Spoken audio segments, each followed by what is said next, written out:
ရင်ကျုပ်ပြီးဆိုတာဓမ္မတွေအားလုံးပဲသိကြပါတယ်ရင်ကျုပ်ပြီးဆိုတာဓမ္မတွေအားလုံးပဲသိကြပါတယ်ရင်ကျုပ်တာဒီဓမ္မတို့ဘာဖြစ်လို့ကျုပ်ပါလိမ့်မလဲလို့မေးတဲ့အခါကျတော့ရင်ကျုပ်တယ်ဆိုတာလိုက်ရထိမ့်မှတ်တာဖြစ်တယ်ဓမ္မတွေတော့ဘယ်လိုများဝန်တာကြပဲလားအလုံးမပြည့်စုံသေးလို့ရှင်ဝန်နေကြပဲလားလို့မေးလို့ရှင်းဖြင့်တဲ့ကျော်တို့ကုလဘုတို့မောင်မတော်တို့မှတ်เสียကဩသေကံနီးဖြစ်သွားတာဟေးရင်ကျက်တာပါလိမ့်သေကျော်မှတ်ပါရဓမ္မတို့ရင်ကျက်တာဓမ္မတွေကတော့မိတွေထွန်းရလို့ဆရာသမားတွေကြရလို့ဝန်တာရတယ်လို့ဆိုတာတော့တဲ့စေနာတွေကတော့ဝန်တာရတာမှန်ပါပဲဒါတော့ခန္ဓာရတာသတင်းမကျက်ခင်ဝါဇုဥကရဲ့အခုသေဝရနီးသွားဒါကြောင့်သေဝရနီးသွားဒါတော့သေဝရနီးသွားတဲ့ပုဂ္ဂိုလ်ဒုတိယသည်ဓမ္မတို့မသေးရရှာဖို့ရအလောက်ခါလဲခရီးရောက်ထားဖို့အရေးကြီးတယ်ဒီကတော့အတိတ်ကဆူတောင်းကြောက်အတိတ်ကဝိဇ္ဇာသင်္ခါရတွေจิตတို့ကမကျော်လွှမ်းနိုင်တာနဲ့ယခုဝိညာဉ်နာရဲ့ကာလနာဖတ်တဝေနာဆိုတဲ့ဒုတိယခွဲရောက်ပြီးဒီကာလနေတော့ဇာတိတရာမရဏကတော့လာရတော့မှာပဲဘယ်တော့ပြန်လာရ냐တော့လေတဲ့ဒီကသူတော်မှာအလုံးမှားကြောင့်သစ္စာမသိလို့မှားခဲ့တော့ကြောင့်ဒီဘောရမဟာမသေးရရှာတဲ့အလုပ်ကိုဖြင့်အထမြောက်အောင်ကြိုးစားမယ်ဆိုတဲ့စိတ်ကိုရင်ကျက်သွားတာဒီကားလို့ဆိုရင်ဒီကံကြီးဖြစ်냐တော့လေမသေးရရှာတဲ့အလုပ်ကိုဖြင့်တွေ့ရလို့လည်းဝမ်းပါအချမ်းမြောက်လို့လည်းဝမ်းပါကြပါဆိုတဲ့စာသတိပေးလိုက်ဘုန်းကြီးဓမ္မတွေဒါဖြင့်မသေးရသူတို့ဒုတိယဘဝရောက်တော့မှလားဆိုတော့သစ္စာသိပြီးသောပုဂ္ဂိုလ်ကတော့ဖြင့်သစ္စာကဒုက္ခသစ္စာသိတာကမဂ္ဂသစ္စာဖြစ်လေသောကြောင့်ဒီဓမ္မတွေဘာမှသိဉာဏ်မရှိဘူးမဂ္ဂသစ္စာကမသေးရတာဟုတ်မဂ္ဂသစ္စာကသဘာဝတော်ဆရာဘုန်းကြီးကသစ္စာရေးကြီးပဲပြောနေတော့သစ္စာသိတာဒီသစ္စာကဒုက္ခသစ္စာသိတာက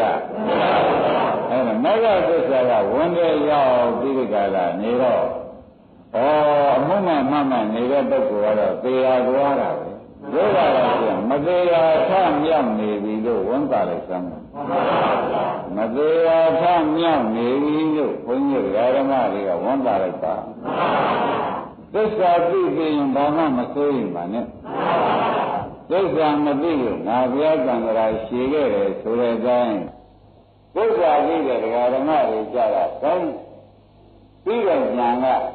ဓမ္မတို့ပြီးတာကသံမြင်ရသိတာမှမဟုတ်ပဲခန္ဓာကိုယ်ကြီးကဒုက္ခသစ္စာခန္ဓာကဖြစ်ပြနေရတဲ့ဒုက္ခသစ္စာ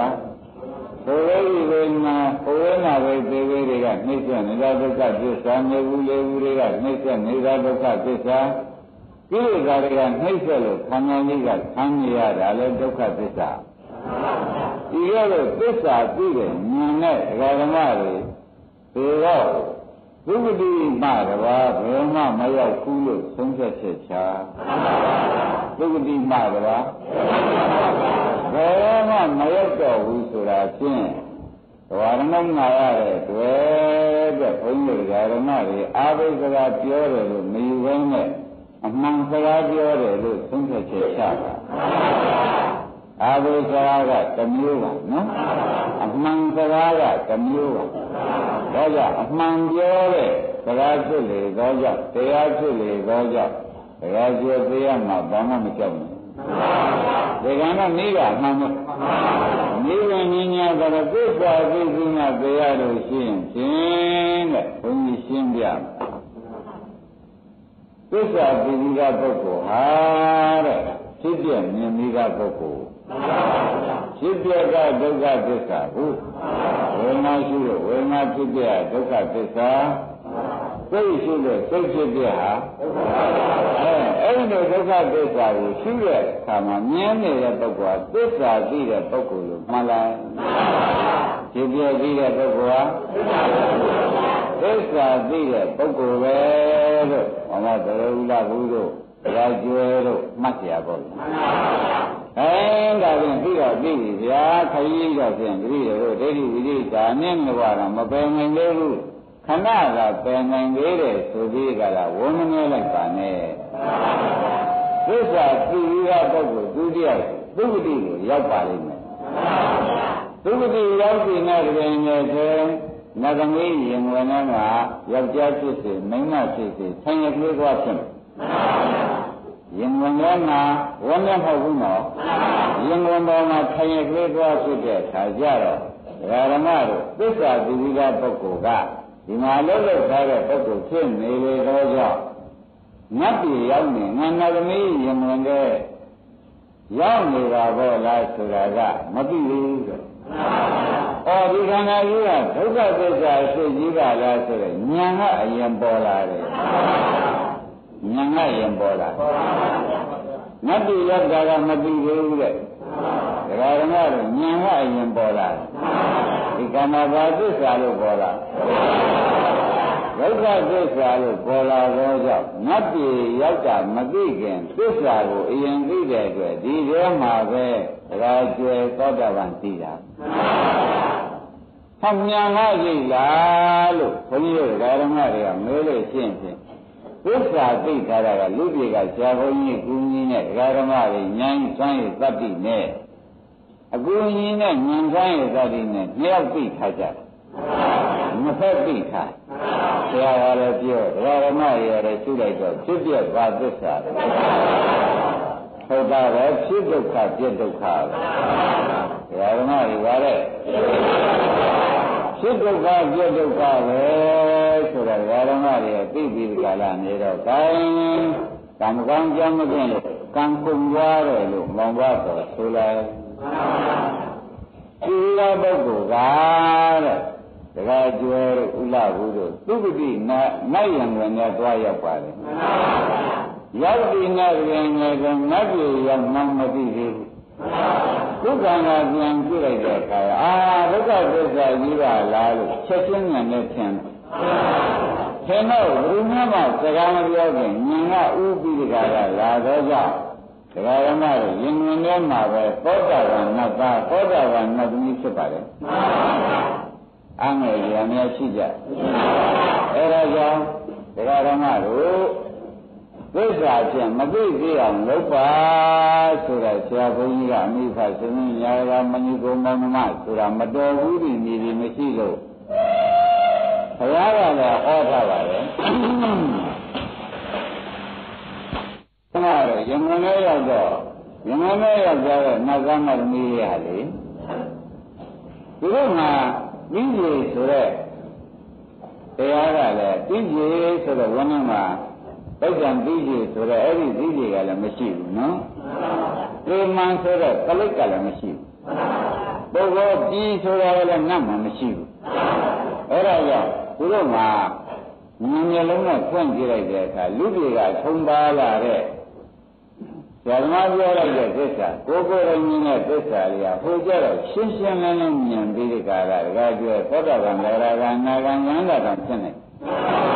အဲဒါကြောင့်ဘုန်းကြီးတို့ဓမ္မတွေငါပြရမှာမကြောက်တော့ဘူးဟဲ့လို့သုံးချက်ချကြဒါတော့ပြရမှာပေါ့ဗျာကြောက်သေးတော့ဖြင့်မသေးရတော့ဘူးဆိုတော့ဆိုသုံးချက်ချသစ္စာသိပြီးသားပုဂ္ဂိုလ်ဖြစ်တော့ကြောင့်မယုံလို့ရှိရင်ဓမ္မတွေဒီခန္ဓာကိုယ်ထဲမှာကိုယ်ခန္ဓာကိုယ်လည်းပြောရင်းနဲ့ထုတ်လိုက်တော့နာမှုလေးတစ်ခုဒုက္ခတွေပေါ်လာဘူးပေါ်ပြီးနာမှုလေးကပြောက်တယ်မတော်ဘူးဒါကြောင့်သူပေါ်လာကဖြစ်တာပြောက်တာကပြက်တာဆိုတော့ဘာသစ္စာလေးပါလဲဒါဖြင့်တို့နာရာလေးကလည်းပေါ်ပြောက်ရားရာလေးကလည်းပေါ်ပြောက် ကောင်းတာလေးရတယ်အဲ့ဒါသိရင်သစ္စာသိတာဒါသစ္စာသိတာပဲဆိုတာဘုန်းကြီးတို့ဓမ္မတွေလေးလေးစားစားမှတ်လိုက်စမ်းပါအဲ့တော့သစ္စာကသစ္စာသိတာကမဂ္ဂသစ္စာအဲ့ဒီသိတဲ့အချိန်မှာပဲကြောင့်မောတော်လားဘုရားကိလေသာကသိနေဒါလို့ရှိအောင်မတ်တစ်ချိန်ပါလိုက်တဲ့အချိန်ကြီးအမှန်တမ်းပြင်းပြတယ်ဆိုတာပေါ်ကြဒါတော့ဒီရာလေးနှောင်းသွင်းပြီးကြတာဖြစ်စေသိသွားပြီဆိုတော့သုဂတိရောက်ပါတယ်ဒီကျေတည်းတွေးကြည့်မရှိတဲ့နတ်ဖြစ်တော့ဉာဏ်နဲ့ပြန်ပြီးကြတာချက်ချင်းတဲ့ပရိယာတော့ကြောင့်တခါကျော်ဒုက္ခမှာသူပြန်ကြည့်လိုက်ပြန်ကြည့်လိုက်ခြင်းနဲ့ပြန်နေတော့ဟာဒုက္ခသစ္စာကြီးအဖြစ်ပြန်ပြနေပါတော့လားလို့ကြည့်လိုက်ခြင်းနဲ့ပြန်နေတယ်ဉာဏ်ကပြီးပြတည်းကိုယ်တွေမဖုံးတဲ့တွေ့ဆက်မဲ့တဲ့ဉာဏ်နဲ့ကြည့်တော့တခါတည်းသောတာပတိမဉ္ဇဉ်ဖြစ်သွားတပူရရှိသေးတော်တော်ပြန်ဒီကာမှာဒကာဓမ္မတွေယုံဝင်ထဲမှာသောတာပန်မတည်တဲ့တခါတည်တော့တည်ခံရဲ့အကျယ်၍မတည်ကြဘူးထားလို့မပူပါနဲ့လို့အင်္ဂုတ္တပါဠိတော်ကဟောတယ်တင်နံပါဒကာဓမ္မတွေယုံဝင်နဲ့တည်နော်မတည်လို့ရှိရင်လည်းမပူပါနဲ့ကွာတဲ့ငတ်ပြီမှာဒီဘက်ကာယကနတ်ပြီပဲထားပါတော့ဒကာကျွဲရုပ်ပြီမှာနှစ်တရားမှတာဝရဏကတည်းရှိသေးတာတဲ့လူပြေမှာအနည်း2000ဆိုတော့တာဝရဏကရက်20မနေဘူးလား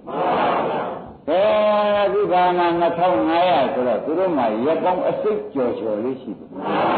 ဘုရားပရိနိဗ္ဗာန်ဆံဃာတာဝရဏနတ်ပြေနတ်တမဲ့ဆိုလိုက်ရက်ပေါင်းဘယ်လောက်ရှိသေးအစိတ်နဲ့နိုင်ကောင်းပြီ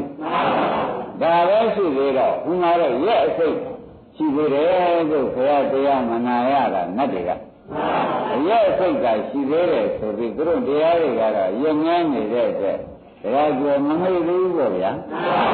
အဲ့ဒါနောက်တစ်ဝင်ရှိဝေးကြတော့ခွန်းကဒီကသစ္စာသိသွားတဲ့ပုဂ္ဂိုလ်များတရားနာရတော့သူကသစ္စာတရားဟောရနေပြန်တယ်အဲ့ဒီမျိုးယဉ်ငန်းနဲ့မတည်ဘဲနဲ့သစ္စာတရားဟောတဲ့နောက်တစ်ဝင်ဘောမှာပဲနာရရပြန်လို့ရှိရင်လေခொနကသိကြကြိတ်တွေးကြည့်မရှိတဲ့ဉာဏ်နဲ့သုခမှာကြည့်လိုက်တဲ့အခါအဲ့ဒီတရားပွဲထဲမှာလေဒကာဓမ္မတို့သောတာပန်ဒေါရဂံအနာဂံဖြစ်နိုင်သေးတယ်ဆိုတော့နိဗ္ဗာန်ပါချက်နိဗ္ဗာန်ပါကယင်ဝင်နေနော်နိဗ္ဗာန်ပါကယင်ဝင်တော့သောတာပန်မတည်လို့တရားနာတဲ့ပွဲမှာတည်ရပါအားငယ်ကြပါရလား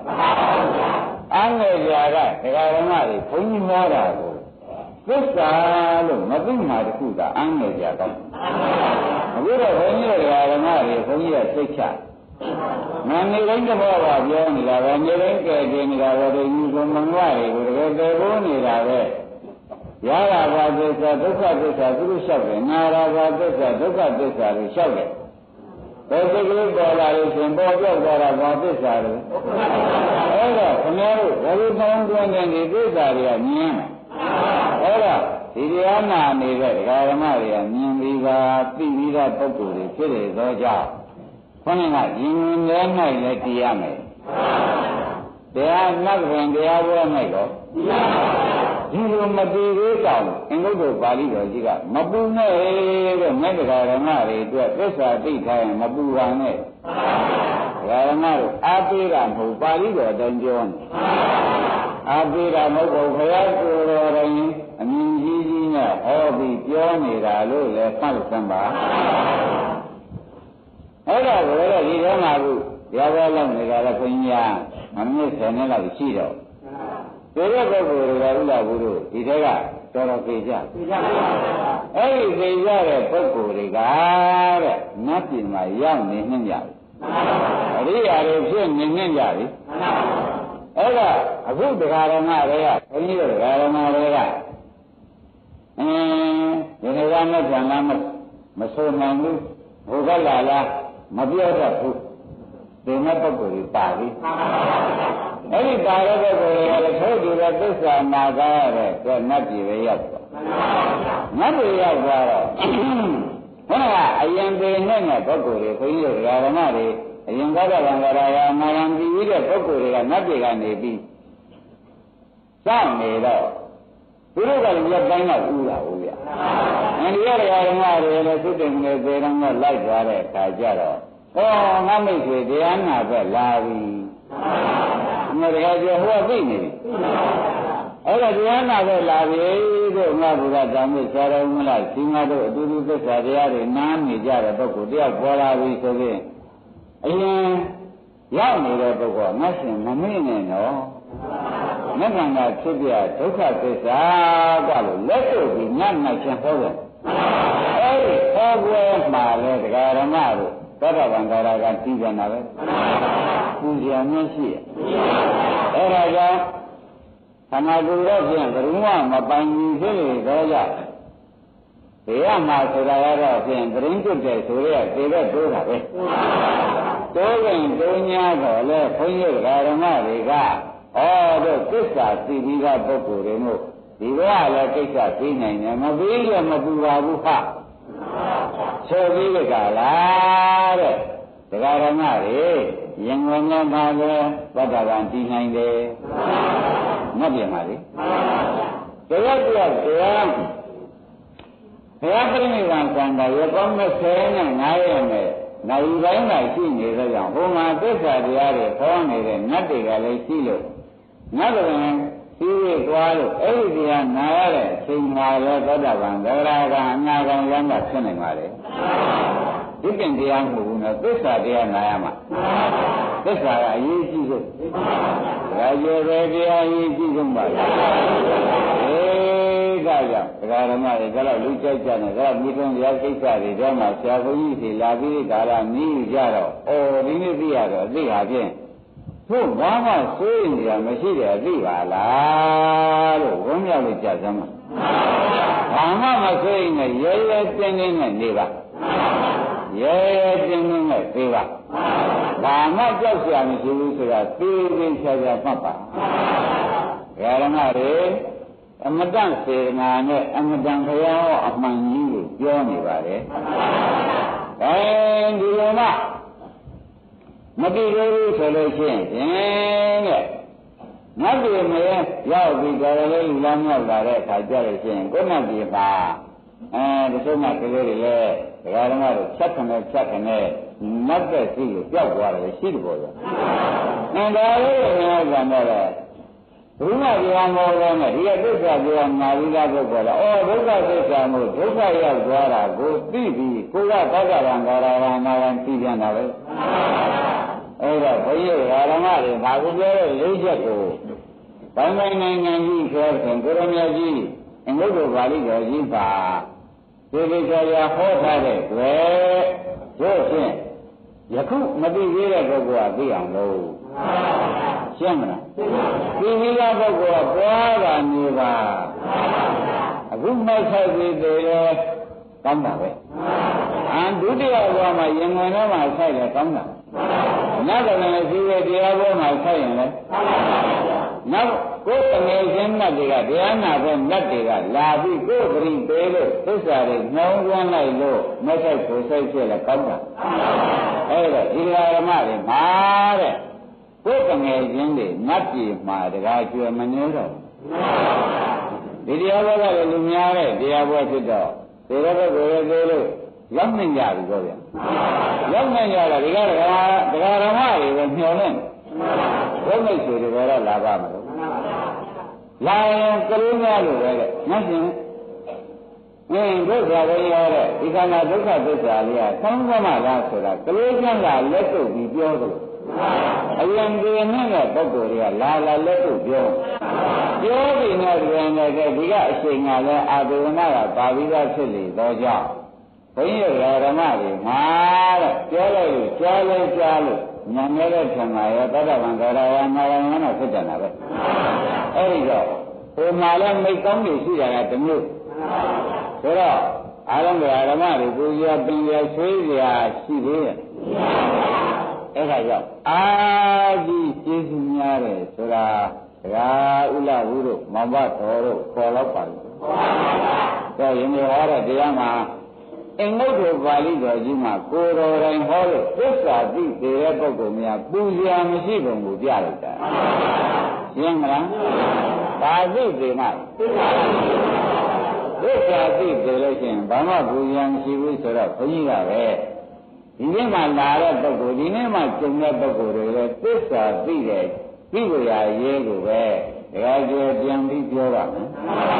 ပြန်ပြီးပြောပါမယ်တဲ့ဒကာဓမ္မတို့ပြိဿသမုပ္ပါကြီးကိုကြည့်ကြပါ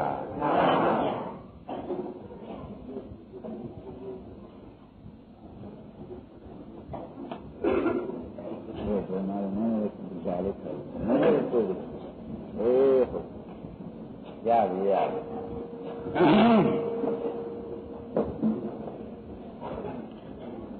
အလုံးစုံဓမ္မတွေသစ္စာသိကိုပြောတော့မယ်သစ္စာသိကိုပြောတော့မယ်ဆိုတော့ဓမ္မတွေပြိဿသမုပ္ပါရေးကြတဲ့ပြိဿသမုပ္ပါလားလို့မေးတော့မဟုတ်ပါဘူးဓမ္မတွေနော်ခန္ဓာဖြစ်စဉ်ဓမ္မတွေတရားနာတဲ့ဓမ္မတွေခန္ဓာဖြစ်စဉ်ပြိဿသမုပ္ပါလို့မှတ်လိုက်ကြပါရေးကြတာလားကိုယ်ခန္ဓာဖြစ်စဉ်လားဘုဒ္ဓံလိုက်တာဩဒီဥစ္စာစာရဲကဒီလိုပါတယ်လို့မဟုတ်ပါဘူးစာကဒီလိုပါတာမဟုတ်ပါဘူးဓမ္မတွေခန္ဓာကဒီလိုဖြစ်တယ်စာကဒီလိုပါတာလားခန္ဓာကဒီလိုဖြစ်တာလားခန္ဓာကဒီလိုဖြစ်တော့ယခုကလူဖြစ်ချင်းလေးတော့ဒီလည်းသိပြီးပါပြီတို့တော့အစာလေးစတယ်အနေနဲ့ပြောပါဦး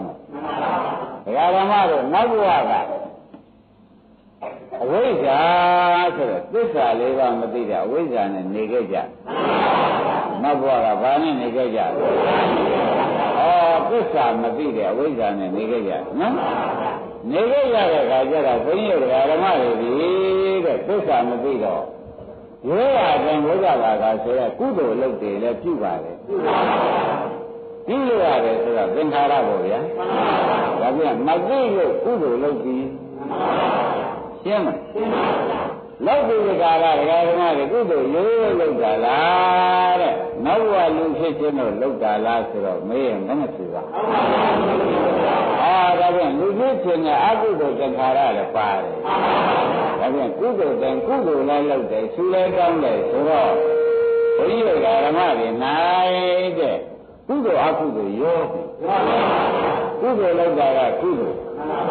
လူဖြစ်ခြင်းကတဏှာကုသိုလ်နဲ့တဏှာနဲ့ရောဘယ်နဲ့ကြောင့်ယောဂလေးမလဲလို့မေးတဲ့အခါကျတော့မသိလို့ဒကာရမတွေရောမိတာဘယ်လိုပါလိမ့်မယ်မသိလို့ရောမိကြရှင်းကြဘယ်နဲ့ကြောင့်ရောမိကြပါမသိလို့ရောမိကြတယ်နော်ရောတယ်ဆိုတဲ့ကဝိဇ္ဇာသိเสียမသိလို့ရောတဲ့သင်္ခါရဖြစ်သွားတယ်ဒါကြိုဖြစ်သွားရဲ့အခုမှရတဲ့ပြိဿသမုပ္ပါဒါသတ္တိကုသိုလ်တွေကိုလည်းတရားဓမ္မတွေဒီအောင်နဲ့ကြိုက်ပြီးကြည့်ကြပါနော်ဒါတော့ပြန်ဒါကနောက်ဘဝကအဝိဇ္ဇာဖြစ်เสียသင်္ခါရလုပ်ခဲ့တယ်မလုပ်ခဲ့ဘူးလုပ်ခဲ့တဲ့အခါကျတော့ဝိဇ္ဇာကဘာလို့ဆိုတော့ဒီလာကြည့်လိုက်ညားနေလို့ကြတော့ကိလေသာဝတ်ဝိဇ္ဇာကိလေသာဝတ်ပါလားရှင်းမလားသင်္ခါရကကမ္မဝတ်ကိလေသာဝတ်နဲ့ကမ္မဝတ်လုပ်ခဲ့ကြပေါ်ကြမသိကြရဘာဝတ်ပါလို့ကုသိုလ်ပြုပြီးဆူတောင်းတာကဘုန်းကြီးတို့တရားဓမ္မတွေနောက်ဘဝကတော့သစ္စာမသိခဲ့တဲ့အတွက်ကိလေသာဝတ်နဲ့ကမ္မဝတ်ပဲလုပ်ခဲ့ကြဒါကြောင့်ဒါကခါရင်ဟောတာနဲ့မတူဘူးလို့ဒါကဝတ်ကိုမူတယ်ဟောတာမူတယ်ဟောတာလေဝတ်ကိုမူတယ်ဟောတယ်လို့ဒီလိုချက်ရမှတ်ကြပါနော်သစ္စာမသိတာကဘာဝတ်တယ်ကုသိုလ်ပြုပြီးဆူတောင်းတာကတရားဓမ္မတွေလည်းဝတ်တက်ချင်လိုက်တာလည်းလွန်တော့ကိုလုတ်ခဲ့တာလည်းဝတ်နှစ်ပါးလုတ်ခဲ့ဘယ်တော့မှလုတ်ခဲ့ပါလို့မဟုတ်တော့ယဉ်လူကြီးတော့တိတ်ကာလကဘယ်တော့မှပါဘာလို့လုတ်ခဲ့ပါလဲဘုမသာဒီနေ့တရားကတစ်မျိုးဝတ်နဲ့ ရှင်းကြတယ်တကယ်ကျသဘောပါရဲ့နောက်ကတရားဓမ္မတွေကတရားဓမ္မတွေမသိခင်ဘုရားကလုပ်ခဲ့တာတွေနော်မသိခင်ဘုရားကလုပ်ခဲ့တာတွေကမသိရဘူးဇာကသိလာဘူးကုသိုလ်ပြုပြီးဒီကရလူပြေဆုတောင်းတာကဒါကြောင့်ကာမဝကနှစ်ပါးလို့ဆိုလိုက်နော်ကုသိုလ်ဝကတော့သုံးပါးပေါ့ဗျာဒါသုံးပါးကထားတာတော့သုံးပါးဒီကျိုးတိုင်းလိုက်ပြီးဒီကရဓမ္မတွေသိမယ်ဆိုရင်တဏှာဥပါဒံထည့်တာပါပဲဒါဖြင့်ကုသိုလ်ဝနဲ့ကာမဝလုပ်ခဲ့တဲ့တွေ့တဲ့ဒကာဓမ္မတွေကသိပါတယ်သိပြီးသုတေပြီးဒီကာလသွားတဲ့အခါဟောဒီဒကာဓမ္မတွေဝိညာဉ်ဆိုတဲ့ပြိဋိဝိညာဉ်ပြိဋိနေရပါတယ်ပြိဋိနေရင်နာယုပေါ်ရပါနာယုပေါ်လို့ရှိရင်မျက်စိနားနာကောင်းကြရာကိုယ်စိတ်မလာဘူးကိုယ်စိတ်လာရင်ဟောတာဝေဒနာကောင်းတော့ခန္ဓာ၅ပါးဩတရားဓမ္မတွေဒီခန္ဓာ၅ပါးဘာသစ္စာအေးဘုန်းကြီးတို့တရားဓမ္မတွေကုသိုလ်လည်းပြုပြီးကြလားအကုသိုလ်တဏှာနဲ့ဆူတောင်းလိုက်တဲ့အတွက်ခန္ဓာ၅ပါးဒုက္ခသစ္စာတရားဘယ်အချိန်မှရရှာပါလိမ့်မလို့ဆိုတော့ယခုပြစ္ဆုတ်ကံဟောတရားနာနေတာတွေဘာသစ္စာလဲဟောဘုရားပြဒါကြောင့်သစ္စာသိစေခြင်းနဲ့ဆိုတာပေါ်ကြပါဘုရားနာနဲ့ခန္ဓာ၅ပါးကြီးအတိတ်ဘဝကဒီနှစ်ခုပြုလုပ်ကြတဲ့ဒီနေရာမှာဒီလိုကြောင်းကျိုးဆက်ပြီးဒီဒုက္ခသစ္စာခန္ဓာ၅ပါးရပေါ်ကြအဲ့ဒါခန္ဓာ၅ပါးဘာသစ္စာတရားလဲဒါလို့ဆိုလို့ရှိရင်ဒကာဓမ္မတို့သစ္စာသိအောင်ဟောပြီဒီသစ္စာသိအောင်ဟောရလို့နာရလို့ရှိရင်ခဏကပြောခဲ့တဲ့အချက်တွေဟာတို့သေးသေးချာချာနတ်တွေလည်းရောက်ချင်းလဲသတ္တဗံတိဘယ်မို့လို့ရှိရင်ခဏနေမှတရားနာမှတိဘယ်မို့လို့ရှိရင်အရင်ဥရလူတွေကနတ်တွေရောက်နှင့်ပြီးဒီကာလဒုက္ခတဲ့အခါသူတို့ကလက်တို့ဟောတာနဲ့တိဆိုတာတွေကမရှိဘူးလားဘုရားကိုရာလူကနှလုံးသွင်းလို့တီတာရောမရှိဘူးလားအဲ့ဒီလိုရှိပြီးဒီကာလနေတော့ဒီကသိထားဖို့အရေးဟာပြည့်နံပါအရေးကြီးတရားကျော်ရည်သိဖို့အရေးကဒီကသိမှဟိုလေးချက်တော့သိဒါကြောင့်ဘုန်းကြီးတို့ဓမ္မတွေဘယ်လိုပဲဘယ်လိုပဲလူတွေကကြက်ကြိုးစားပြီးကြည့်ပါကြိုးစားပြီးမှတ်ပါရာဇဝတိုက်တွန်းရကျေစီပါလို့ရှိတဲ့ပုဂ္ဂိုလ်ကိုကျေစီပါလို့ရှိတဲ့ပုဂ္ဂိုလ်ဆိုတာဓမ္မတို့တိုက်တွန်းတာကိုဘုန်းကြီးကလည်းလုံဝန်းတယ်လို့မဆိုလိုက်ပါနဲ့ကိုကကိစ္စမပြီးသေးလို့ဒါတော့တွန်းတာကိုလို့ကမှတ်လိုက်ပါရှင်းမလားကိုကကိစ္စကလိုနေသေးလို့တွန်းနေရပါတယ်ပေါ်ကြပေါ်ပါပြီတဲ့ကိုင်းကဖြင့်ဒီကကိလေသာဝတ်တွေလောက်ခဲ့တဲ့အတွက်ဒီကိလေသာဝတ်နဲ့ကာမဝတ်လောက်ခဲ့တဲ့အတွက်ဟောဒီဒကာရမတွေဝိညာဉ်နာယုတ်သလနာဖသဝေဒနာဆိုတဲ့ယခုတရားနာနေတဲ့ခန္ဓာ၅ပါးဒုက္ခသစ္စာရှင်းမယ်ဒုက္ခသစ္စာကိုဝတ်တော့ဘယ်ထဲတွန်းမလို့မေးတော့ဝိပါကဝတ်ထဲတွန်းလိုက်ပါအကျိုးပေးဒုက္ခကြီးနဲ့အကျိုးပေးဒါကြအဲ့ဒါဝိပါကဝတ်ဖြစ်ပြီးကြတာနေတော့ဒကာရမတို့အခုဝတ်သိနေတဲ့ခန္ဓာကိုယ်ကြီးခန္ဓာကိုယ်ကြီးဒီဒကာရမတို့ကောင်းကောင်းရထားတာလားဝတ်သိနေတာလားတက်မှာပဲဒကာဓမ္မတို့ကုလကဝနဲ့ကမ္မဝလောက်ခဲ့တော့သေရိချာနဲ့ဒီဝိပကဝဟာတော့ရပါဒါဖြင့်ဒီခန္ဓာကြီးကဘာဝတ်ပါလိမ့်ဗျာဝိပါကဝလို့မှတ်လိုက်စမ်းပါဒကာဓမ္မတို့ဘာဝတ်ပါလိမ့်ဝိပါကဆိုတာအကျိုးပေးဝတ္တကရာကလုံးတယ်အကျိုးဖြင့်လုံးသေးနေတော့သဘောကျလားအကျိုးဖြင့်လုံးသေးနေပြီဒကာဓမ္မတို့ဒုက္ခကိုပင်လေဝိနေပြီးသာဝတ္တမှုဆိုမျိုးနဲ့မျက်မှုဆိုမှုတွေနဲ့ဒကာဓမ္မတွေဒုက္ခပင်လေဝိနေတော့ဝိပါကဝကြီးကသူသိနေတာမှဟုတ်ကြရလားဟုတ်တယ်တဲ့ဒါပြန်ဝိပါကဝဟာဘာသစ္စာပါလဲဒါပြန်ဒကာဓမ္မတွေသားဘူးလားလဲဒါဒုက္ခသစ္စာပဲမြင်ကောင်းကောင်းလိုက်သမီးဘူးလား မင်းကိုယ်လိုက်ဒုက္ခကိုယ်လိုက်ဒုက္ခသစ္စာကိုဆောင်းကွန်းချနေနှလုံးသွင်းလိုက်လို့ရှိရင်ဒါသစ္စာသိတာပဲသဘောပါဒါဖြင့်ဝိပါကဝတ်ထဲမှာတရားဓမ္မတွေနှလုံးသွင်းရမှာနှလုံးမသွင်းလို့ရှိရင်တရားဓမ္မတွေဟောဒီမှာတဏှာဥပါဒံဆိုတဲ့ကိုယ်ခန္ဓာကိုယ်ခင်းတဲ့တဏှာဥပါဒံကံနေလာလို့မယ်မလာဘူးလားလာရင်တရားဓမ္မတွေဟောတာကိလေသာဝင်တဲ့ကမ္မဝတ်ပြန်ဖြစ်တယ်တော်ပါမတော်တော့ဒါရီအဘာသစ္စာလို့ဒီဉာဏ်ဉာဏ်လေးထားပြီးဒီကာလဩဒုက္ခနာရဲ့ရုပ်ကလေးပေါ်တဲ့ဒုက္ခသစ္စာဉာဏ်လေးပေါ်ဝေဒနာလေးပေါ်ဟောတာလေးပေါ်မျက်စိစိတ်ကလေးပေါ်ကြားတဲ့စိတ်ကလေးပေါ်နှာခေါင်းစိတ်ကလေးပေါ်စားစိတ်ကလေးပေါ်ရားတဲ့နာတဲ့ကောင်းတဲ့စိတ်ကလေးပေါ်ကြံနဲ့တွေးတဲ့စိတ်ကလေးပေါ်ပေါ်လာဒုက္ခသစ္စာကြီးကျွမ်းလိုက်အဲ့တော့ပေါ်လာဘာသစ္စာလဲဒီခန္ဓာတွေကပေါ်လာတာဒုက္ခသစ္စာကြီးလို့နှလုံးသွင်းလိုက်ပါရှင်းကြလားအဲ့တော့တတိယသစ္စာမသိသေးပါဘူးခင်ဗျာလို့ရှောက်မလားခန္ဓာတွေကပေါ်လာဒုက္ခသစ္စာကြီးလို့သိတာနဲ့သိပါပြီခင်ဗျာလို့ရှောက်ကြပါနော်ခန္ဓာတွေကဘာပေါ်ဘာသစ္စာခန္ဓာတွေကဘာပေါ်ဒုက္ခသစ္စာဆိုတော့ဒီလိုလုံးကဒုက္ခသစ္စာဖြစ်နေတော့ဒီခန္ဓာတွေကရတဲ့ဒုက္ခသစ္စာမြင်တဲ့ဒုက္ခသစ္စာကောင်းတဲ့ဒုက္ခသစ္စာ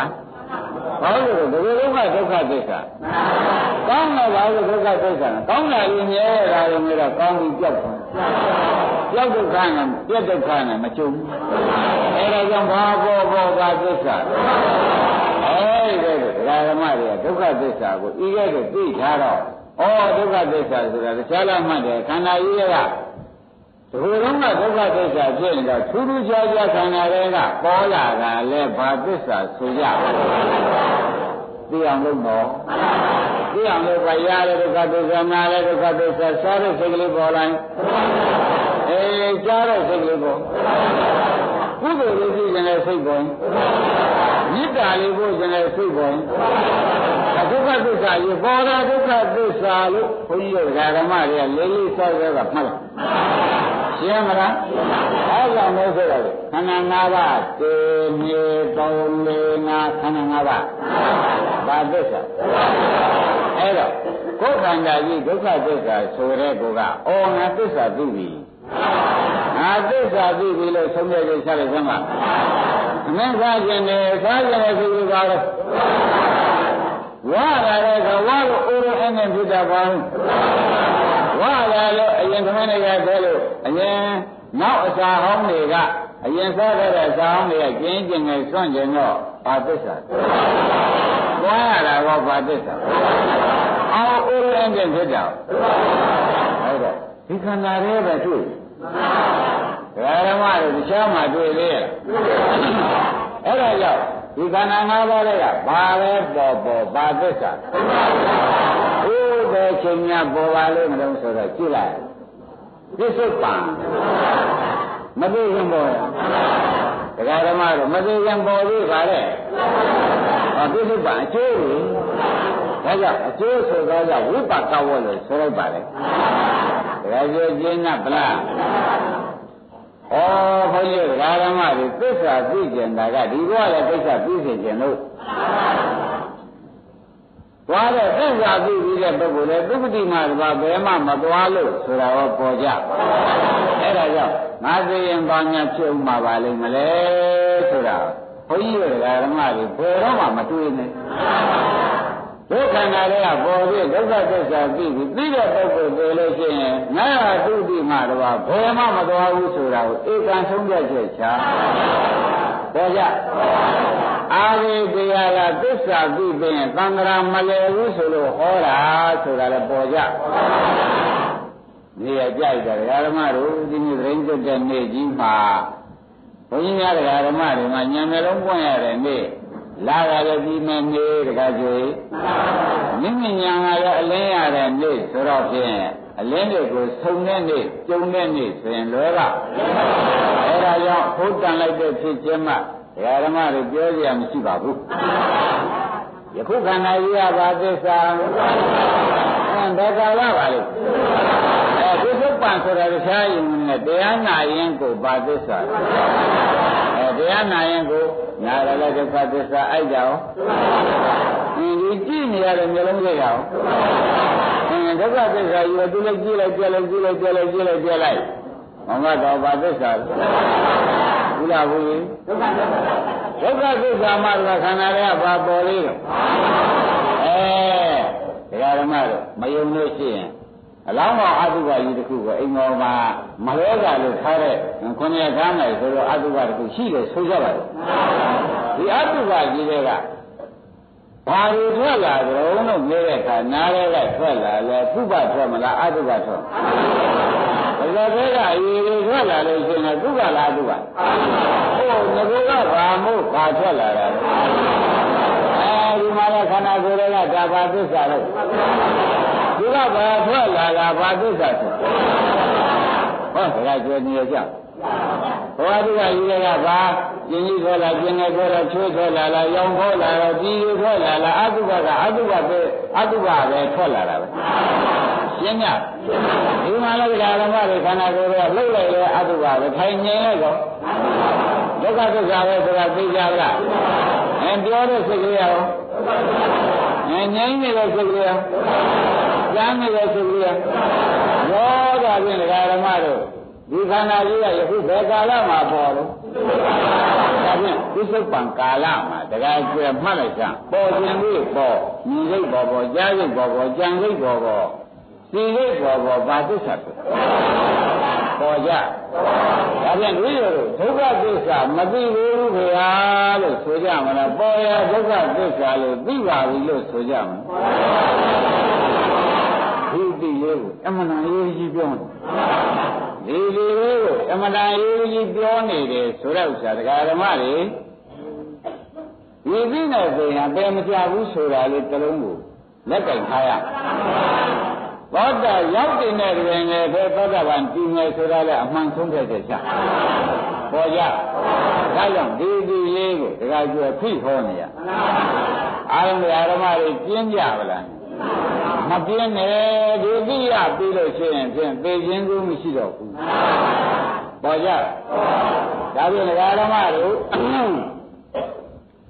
ဒီဟာဒီဝိပါကဝေါပြစ္ဆုတ်ပါအကျိုးသဘောကျပြစ္ဆုတ်ပံဆိုရယခုအကျိုးဆိုတာဝိဘက်ဒါဖြင့်ဒါဝိပါကဝေါဆိုတာသဘောကျဒါဖြင့်ဒါဝိပါကဝေါဒီကဘာပေါ်ဝိပါကဝေါဒါဖြင့်ဒီကဓမ္မတွေ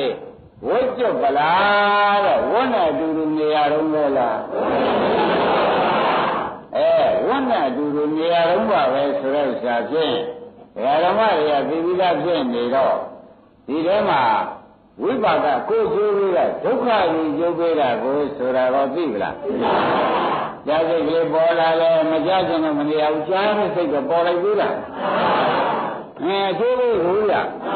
ဘာသစ္စာလေးပေါ်လာဘုရင်ကကြော်လို့ရင်းကနန်းတဲ့စိတ်ကလေးကမပေါ်ဘူးလားမပေါ်ပါနဲ့ဆိုလို့ပေါ်ပြီးရလားထိုင်ကြလားမြဲကြလားဒုက္ခရောက်သွားကြလားဒါဖြင့်ဘာသစ္စာဒါဖြင့်ဓမ္မတွေခန္ဓာကိုယ်တစ်ခုလုံးပေါ်ပြောက်ကြည့်ရှိတယ်ပေါ်ပြောက်ဟူ၍ဘာသစ္စာဒါဖြင့်ဒီခန္ဓာကိုယ်ထဲမှာဘာသာရင်အတုပကအတုပကပြတယ်လို့ဒုက္ခခန္ဓာကြီးကဒုက္ခသစ္စာပဲပေါ်ပြီးဒီကရာပြတယ်ဒုက္ခခန္ဓာကဒုက္ခသစ္စာပဲပြောဒုက္ခသစ္စာပဲပြရှင်းညဒါကြောင့်ဘုန်းကြီးဓမ္မတွေအလွန်ဖို့တန်တဲ့ဉာဏ်တူးဉာဏ်မြတ်ကြီးအပေကားပိတ်တဲ့ဉာဏ်တူးဉာဏ်မြတ်ကြီးတကားကျွဲဥဒ္ဒဟုတို့မောမတော်တို့သိဘူးချက်ချက်ရရှင်းညလားဒါဖြင့်ခန္ဓာတွေကပေါ်တိုင်းဒုက္ခသစ္စာဒီလုံးလေးကဟောဒီနေရာနေပြီဒီလုံးလေးကဓမ္မတွေဝိရမဉ္ဇမာဆိုလို့ဒီနေရာနေပြီဒီနေရာနေပြီးတော့ဒီနဲ့ဒီဆက်သေးရဲ့မက်တိဖြစ်သွားကြမက်တိဒီเจ้าနဲ့ဒီကျိုးမဆက်ရအောင်ဆက်လိုက်ပြီ ပေါ်ရဒီဝေဒနာပြည့်စရာတဏှာလာသေးလားဝေဒနာပြည့်စရာပညာမဲ့လာတော့ဝေဒနာပြည့်စရာပညာဆိုတော့မက်ကဖြတ်တယ်ဒါကြပေါ်လား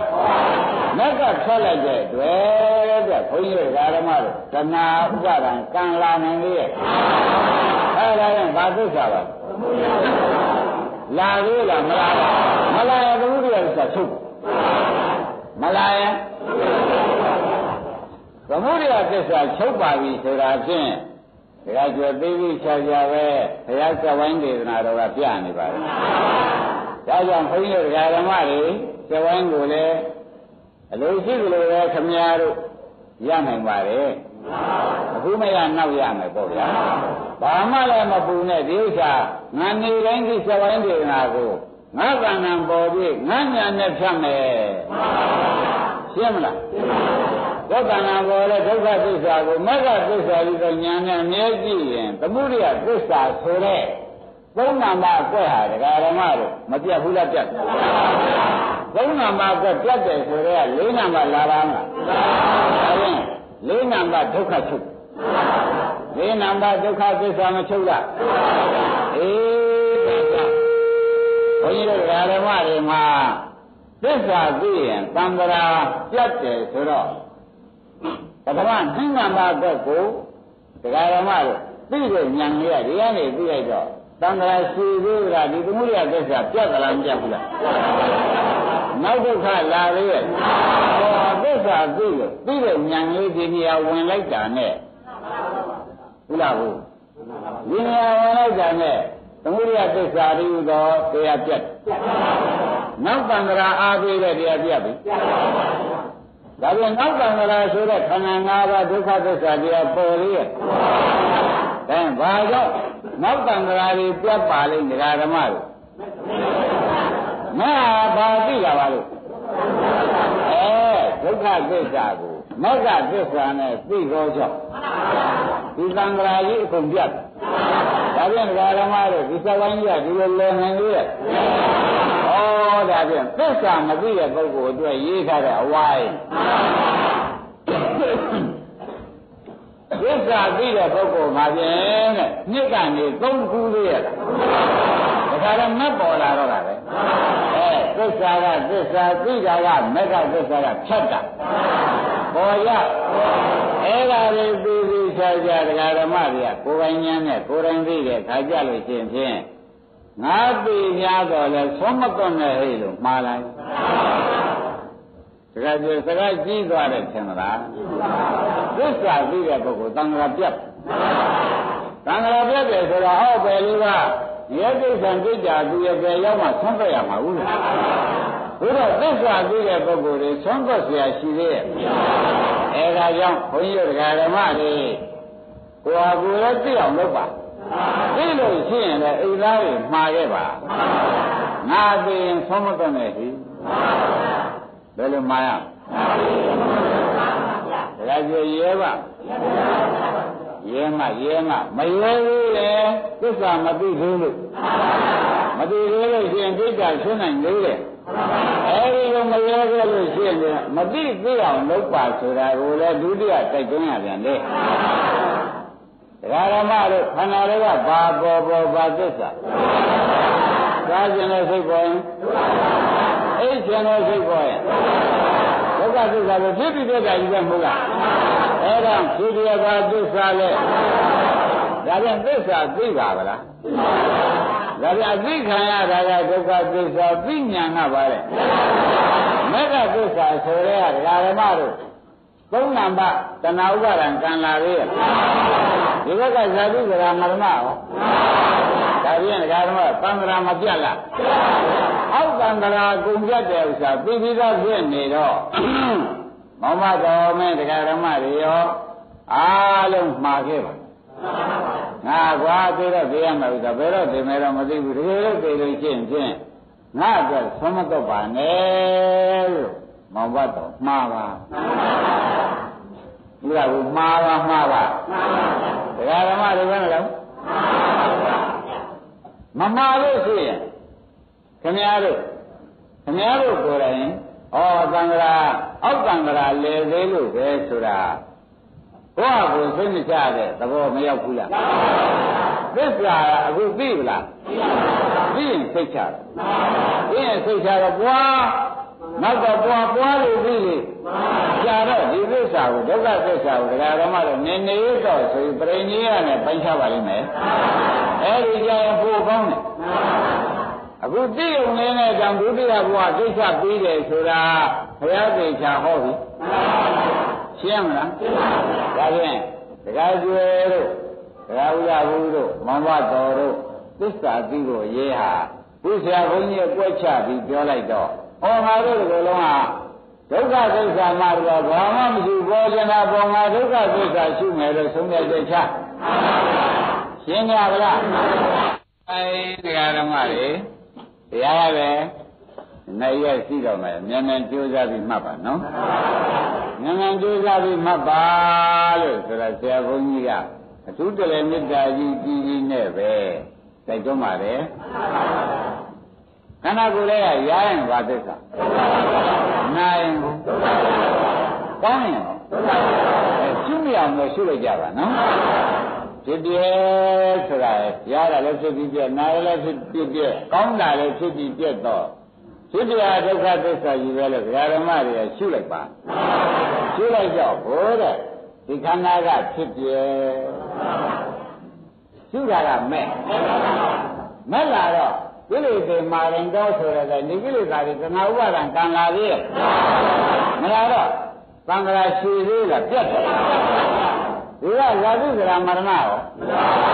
ဒါပြန်နောက်ဘဝခန္ဓာရှိသေးရဲ့ဒီဘဝကိစ္စပြီးလုပ်နိုင်ရင်လည်းတခါပြောနောက်ဘဝခန္ဓာမရှိဘူးမပြီးသေးလေမပူပါနဲ့တဲ့ဓမ္မတို့သူ့တူရောက်ပြီးရင်ဝင်နေရောက်ရင်သောတာပန်ကြီးမှာပါဉာဏ်ရှင်းကြပါလားဒါရင်ဒါဖြင့်ဓမ္မတို့သေသေးချာချာခမများတို့အခုအတုဝါကိလေသာဝန္ဒကာမဝတ်လုပ်ခဲ့ကြတယ်အခုခန္ဓာကြီးကဘာဝတ်တယ်ဗျာ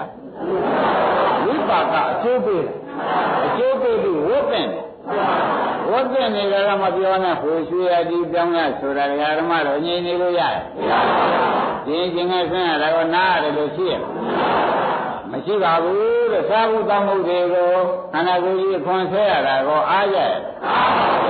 ဒါဝတ်တင်နေတဲ့ပုဂ္ဂိုလ်မို့သူများကြုံမခံရဘဲနဲ့ခန္ဓာကြုံခံရတော့ကြောင့်ဝတ်တင်နေတာဘယ်လိုကြုံခံရပါလဲခန္ဓာကြုံခံရတော့ကြောင့်ဝတ်တင်တဲ့ပုဂ္ဂိုလ်မဆိုနိုင်ဘူးလားဒါကြောင့်ဘာဝတ်တင်ပါလိမ့်မေမနဲ့ဖြစ်ကြံဝိပကဝဟာဘာသစ္စာအောင်ပြီဝိပကဝကဒုက္ခသစ္စာဆိုတာ